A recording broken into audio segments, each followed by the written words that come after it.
Hi, thank you for joining me today for this Japanese Society of Medical Instrumentation webinar, From Operating Room to Hospital at Home, Emerging SES MDI, I'll explain what that means in a few minutes, medical device standards that are ready to address persistent clinical engineering challenges. I'm presenting with Dr. Sloan, Villanova University, and my name is Todd Cooper. I'm based in San Diego, America's finest city, and admittedly, a standards guy. So, 40 years, we've been promised medical device interoperability. I have a question for you. Are we there yet? Are we there yet? Are we there yet? For the clinical engineer, they are at the end of the line for actually implementing medical device interoperability at the bedside, at the point of care. So another question I have for you, is it getting easier? Or does it feel like that boulder is only getting bigger and more impossible to roll uphill or even keep it from rolling back on top of you? And the other question is, does it have to be this hard? We see it solved in other industries. Why is it so hard over all these decades?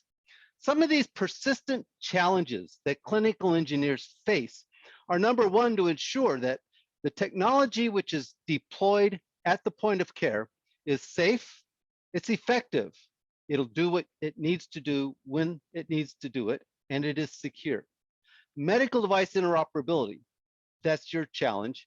And to make sure that that collection of technology around the point of care is risk managed, networked together and risk managed.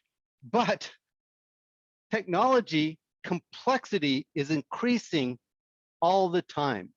And when you talk about standards-based solutions, it sounds like a good idea, but we're only getting limited help.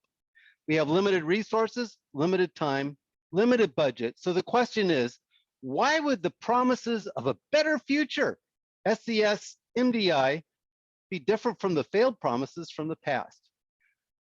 Let's talk about that. Number one, clinical engineering and the medical device interoperability journey. To be sure, clinical engineers have played a key role in advancing open standards-based device integration. Here's a picture from one of the projects that the American College of Clinical Engineers was key in launching back in 2005 is when we actually got started, but 2001, the IHE patient care device domain. This is arguably the only successful standards-based initiative for the seamless exchange of information gathered from devices and sent to electronic health records or other enterprise systems. The guys in the corner there on the bottom are all clinical engineers. It was the key initiative from ACCE. Before the IHE patient care device domain was created, showcases at conventions looked like a bunch of IT terminals. After the IHE PCD was created, look, we actually have medical devices showing up at their testing events. ACCE also provided experts to help monitor the test. Manny First, who is in the green shirt there, is an example of a clinical engineer who was in the middle of this. Those showcases, look at this. The showcases actually look like healthcare. That was totally new before PCD, before clinical engineers got involved. And again, clinical engineers in the demonstrations are a key part of it. They were right there talking to people, explaining to them how this technology could be used to save them time and energy. So clinical engineers are also the SES risk management journey participants. In 2010, a little over 10 years ago, we heard the publication of 80,001-1 for risk management of medical IT networks that incorporate medical devices. How's that working for everyone? Well, it was received with great anticipation. Everybody was excited about this new standard in 2010. In fact, when you look at the scope of the standard, guess what? It includes safety, effectiveness, and data and system security. So this is the origin of SES, if you will. But did it deliver on the promise? Well, let's look at what's happened over the last 10 years. We've had lots of webinars and conferences and publications. Has that helped? We have all sorts of guidance documents on how to apply 80,001. Has that made any true impact? There's been pilot projects like here in San Diego at Scripps Healthcare. It helped a little bit. The NHS in the UK has 15 years of health technology risk management expertise. That is still a high bar. We haven't gotten to that level yet. German hospitals recently required medical technology products to support this. So that's progress. But the technology has been through a sea change in the last few years. Is this standard still relevant? And what do you do about that? The original challenges have only increased and technology has changed. Well, of course, you revise the standard. We're just finishing doing that now, and you write more standards. Here is one of those new standards. Again, SES, safety, effectiveness, and security are baked into the title. 81001. This comes with a model. Engineers love models. This model helps us organize on the top a life cycle. The blue on the left is primarily focused on technology developers, vendors. The two on the right, the implementation and clinical phase, look at life cycle that is for clinical engineers, technology deployment. And the subject areas in the bottom include risk management and security management and others. It's a great standard that's just now coming. That should help. This is where the clinical engineers work. And the question then gets, okay, we have a new standard, a revised standard. Are we there yet? Is it making the clinical engineer's life any easier? Is it solving those persistent problems? Or is this just as good as it gets? We might as well settle for it. Is there hope? As we ponder the next 40 years in the next rest stop, is there hope? I think there is hope, and that's the key thing I want to talk to you today about. SES plus MDI, putting them together. SES is really quality focused, okay, including risk management. MDI is technology focused, looking at how do we actually plug things together. But they exist in parallel universes. Why is that? Why do we have this parallel universe problem? Medical device interoperability standards and technology is one thing. They get developed separately. SES is quality and regulatory and legal focus. They get developed separately. What if we could develop a framework that could be created to enable trusted interoperable product decoupling using MDI standards and using SES standards like 80,001.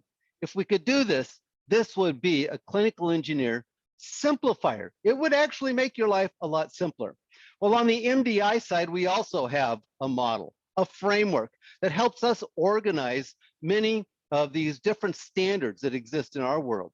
Beauty is in the eyes of the beholder. That is to be sure.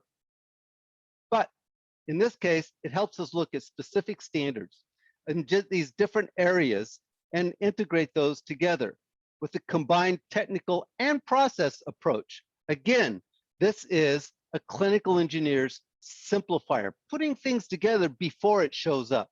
Note that Japanese experts in organizations are active in each one of these different standards groups. So can we take a framework for trusted interoperable product decoupling? Can we address what I call the SES MDI trust gap? We take the model here from the 81001 standard. We look at that gap between the blue side, which is the technology product development side, and the right side, which is actually where clinical engineers live. That gap in between the left and the right side, that is the gap that we call the SES MDI trust gap. Do you have confidence that it will actually work when you plug all these pieces together? If we take that model with that trust gap, we take the MDI model for technology-focused interoperability, and we kind of mash them together. Again, if we're successful in that framework, this becomes a simplifier of the clinical engineer's life. So let's look at a program that is very active right now that's laying the foundation for plug and trust interoperability. You've heard about plug and play interoperability. This is plug and trust. I have confidence it will work when I plug it in.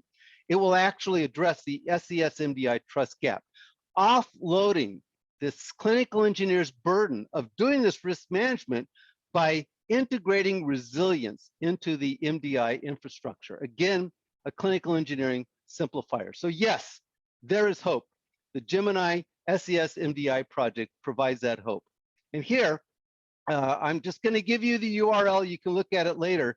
It's an update that provides a lot of information about that. But let's just look at this quickly. Here is the typical enterprise point of care integration with a gateway in between.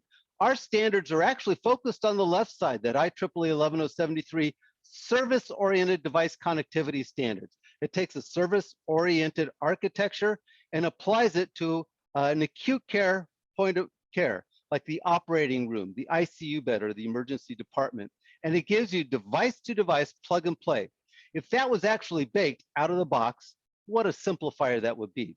And we have new things coming in. For example, the medical device interoperability reference architecture that uses an integrated clinical environment coming from Johns Hopkins University, the Applied Physics Lab. This is focusing in on intelligent autonomous medical technologies. There's some great videos that give you an overview of this. They're focused on autonomous medical systems, architectures for prolonged care in austere environments and hospitals of the future. You can get all of the specifications for this, including looking at an SDC MDI standards reference implementation video at this website. I won't go into detail. I don't have time to go into detail right now, but here is some of the components of that architecture, which include a safety supervisor, data loggers, the interoperable equipment. We've actually done reference implementations, including closed loop control in medical apps, or SAMD. It directly targets safety and autonomous systems, SES MDI, if you will. And we're working on developing a specification within IHE for how you would implement this. This also supports the hospital at home that we're seeing become more and more prevalent, especially as we address COVID, where you want to keep people in place, but you need to provide a higher level of care, including ventilators and physiologic monitors. So there's a lot more information, again, another website. This is a clinical engineering simplifier. Moving this technology in this direction, I think there is hope. Hopefully you get my excitement about this. Are we there yet? No, but clinical engineers have helped guide and trailblaze to this point in the journey. And that leadership of clinical engineers is needed now more than ever. So the next step is to continue to let your clinical engineering voice be heard. Participate in a number of the groups that actually are working in this area. One of those groups is the Global Clinical Engineering Alliance, which is also aligned now with the Healthcare Technology Foundation, HDF. And also you're aware of the IFMBE, the International Federation of Medical and Biological Engineers, Clinical Engineer Division, doing fantastic work around the globe in helping clinical engineers address the challenges of COVID. Two great organizations, get involved. And then also get involved in my world, this SES MDI standards community. Of course, there's a lot of standards groups, but I can tell you, we have Japanese engineers and experts involved in each one of these, focusing in on how do you address SES MDI at the enterprise level, but especially within the operating room, within the ICU bed, the emergency department, and it can be extended even to hospital at home. Great opportunities. Let your engineering voice be heard so we get it right. When you receive the technology, it would actually work and do exactly what you need, and not just make that boulder even heavier and bigger, and worse yet, fall back on you. Thank you for staying in there for this very fast 15-minute presentation. If you have questions, please send an email to Dr. Sloan or myself, Todd Cooper, here in San Diego, America's finest city. Thank you very, very much.